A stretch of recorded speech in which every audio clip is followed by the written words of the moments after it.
कभी ना कभी कोई ऐसा इवेंट हुआ होगा पास्ट में जिसकी वजह से आज आप जब भी उन इवेंट्स को याद करते हैं, उस इवेंट को याद करते हैं, तो आपके अंदर दर्द की अनुभूति होती है, तकलीफ होती है, रिग्रेशन होता है।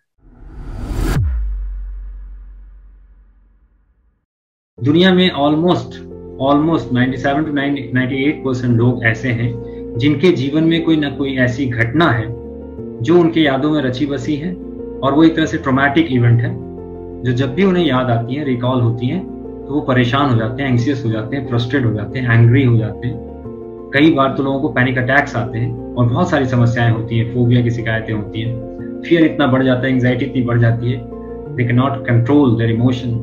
और ऐसे हालात में कई बार लोग कई तरह के गलत कदम उठा लेते हैं। इसके अलावा कई बार ऐसा भी होता है कि लोग दूसरों को हार्म पहुंचाना शुरू कर देते हैं या अपने आसपास के, जिसको कह सकते हैं, एटमॉस्फेयर में केओस क्रिएट कर देते हैं। सो कैसे उन ट्रॉमास को हील करें, कैसे उन्हें डील करें, इसी सब्जेक्ट पे आज मैं बात करने वाला हूं। और यहाँ आप सभी से मैं रिक्वेस्ट करूंगा कि आप सभी के पास प्रोबेबली ऐसा हो सकता है कि कोई ना कोई मेमोरी हो, वो कोई ट्रॉमेटिक मेमोरी ना हो सकती हो, लेकिन हाँ कोई पेनफुल तो जरूर होगी।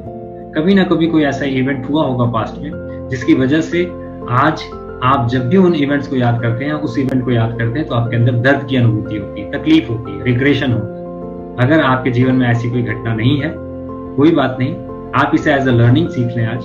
और ऐसे आपके सराउंडिंग में अगर कोई लोग हों जिनके साथ ऐसी दिक्कतें हों, तो आप उनकी सहायता कर सकते हैं। Let us proceed. एंड सबसे पहले हम ये जानते हैं कि ट्रॉमा है क्या। जैसा मैंने बताया, trauma is a kind of shocking और painful experience in the past a person has। Past में कोई ना कोई ऐसी घटना जो शॉकिंग है, पेनफुल है, तकलीफ दे है, जिसे हम नॉर्मली ट्रॉमा कहते हैं। अब यहां पे सबसे पहले ये हम समझते हैं कि कैसे हमने पास्ट में उस एक्सपीरियंस को परसीव किया और कैसे हम उसे हील कर सकते हैं। क्योंकि जब आप पूरे प्रोसेस को समझते हैं, if something is occurring, there is a process behind it, so you have to understand that process. हर चीज के होने के पीछे एक पूरी तरह से प्रक्रिया होती है, कैसे कैसे वो बन रही है। जब उसके बनने के प्रक्रिया को आप समझ जाएंगे, तो उसमें जो लूप होल्स होते हैं, उसमें जो गड़बड़ियां होती हैं, उन्हें आप ट्विस्ट करके, ठीक करके, आप अल्टीमेट इवेंट को ठीक कर सकते हैं, समझने का प्रयास करते हैं उस ट्रॉमा को हमने किस प्रकार परसीव किया है। हमारे जीवन में पास्ट में जो भी ट्रॉमेटिक इवेंट हुई हैं, जिसे हम नेगेटिव इवेंट के रूप में देखते हैं, उस इवेंट को हमने अपने 5 सेंसेस से परसीव किया हुआ होता है। कौन से 5 सेंसेस जिसके जरिए हमने उस ट्रॉमेटिक सिचुएशन को परसीव किया है? सिंपली पास्ट में जो भी ऐसी घटनाएं हैं जो दुखदाई है। और उसमें से कौन कौन से सेंसेस का हम इस्तेमाल करते हैं? बेसिकली विजुअल सेंस, 5 सेंस में विजुअल सेंस है। देखकर चीजों को हमने परसीव किया है, कोई ऐसी डरावनी घटना, कोई ऐसी गलती, कोई ऐसी शॉकिंग इवेंट जिसे हमने देखा है और देखकर उसे हमने परसीव किया है। दूसरी चीज है ऑडियो सेंस, दूसरा सेंस हमारा है, सुनकर हमने परसीव किया है।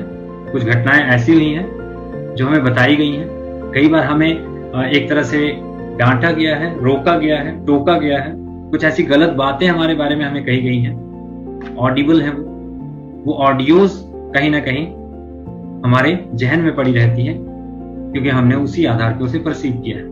इसके अलावा एक और सेंस है काइनेस्थेटिक सेंस, जिसके थ्रू हमने इवेंट्स को परसीव किया है। बेसिकली ये 3 डोमिनेंट सेंसेस होते हैं जो हमारी मेमोरी को फॉर्म करते हैं। इसके अलावा 2 और सेंस है, गस्टेटरी और olfactory, taste and smell. But इस वक्त के लिए मैं इन 3 सेंसेस को रख रहा हूँ, विजुअल यानी देखकर, ऑडियो यानी सुनकर, और काइनेस्थेटिक यानी फीलिंग सेंस, टच या महसूस कर। 2 और जो सेंसेस है वो उतनी ज्यादा डोमिनेंट नहीं होती है किसी भी मेमोरी को फॉर्म करने में, इसलिए मैंने उसको यहां से एलिमिनेट किया हुआ। आप चाहें तो उसे भी रख सकते हैं। सो इन 5 सेंसेस के जरिए किसी भी इवेंट को जो हमारे पास्ट में घटी है उसे हमने परसीव किया और अपने माइंड में स्टोर किया है। और वो जो स्टोरेज में पड़ी हुई घटना है उसे ही हम कहते हैं मेमोरी। मेमोरी, एक्सपीरियंस और internal representation of any event.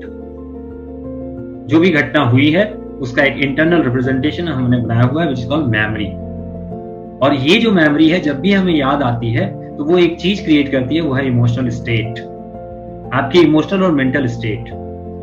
और वो स्टेट आपके रिस्पॉन्स को रेगुलेट कर रही होती है।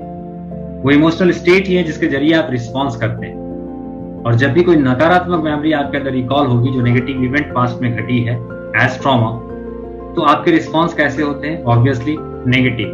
You will feel stressed, anxious, doubt होंगे आपके अंदर बहुत सारे, फियर होगा, एंगर होगा, फ्रस्ट्रेशन हो सकता है, डिप्रेशन हो सकता है।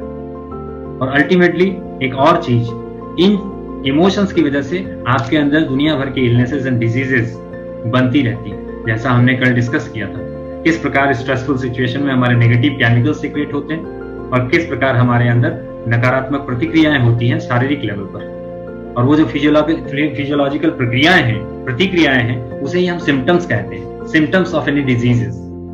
सो दुनिया में 99.9% डिजीजेस जो भी हैं, मैं उसे कनेक्ट कर सकता हूँ स्ट्रेसफुल सिचुएशन के साथ या आपके माइंड के साइकोलॉजिकल गड़बड़ियों के साथ।